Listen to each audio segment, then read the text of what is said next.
Marina de la Cruz. Ba't nakarito at madilim din? Yan, maliwanag. Yung pong anak ko, nagsuka tayo po. Ang sabi ko po, baka nabalis. Pinaanohan ko po yung kay doon sa kapitbahay namin, pinalawayan para po maalis. Pero hindi po naalis yung pagsusuka at saka pagtatai. Ngayon po, dinala ko po dito kay lananay. Sabi ko, ay bughan o kaya gamutin ng dala-dala kong mga kung ano-anong sukal-sukal. Ay sabi po ni nanay, ay wag ko daw painumin ng kung ano-ano. Ito lang daw po painom ko. Di sinunod ko naman po, pinainom ko po ng ransam. Wala pong oras, basta pag nagsuka, painom po ulit.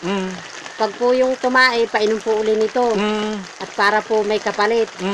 Eh nung pong makainom ng ransam na hindi ko na po mabilang kung ilan na pong painom, natulog po yung bata. Dire-diretso na po yung tulog niya hanggang umaga. Pagkagising po na umaga, maghapon po hindi siya tumae.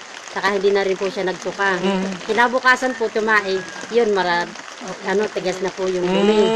Amen. Tsaka po ako pastor, galing po akong ilog na nuso. Oo. Pag uwi ko po sa bahay, nagbutlig-butlig Ano yung aking nuso? Anong nuso?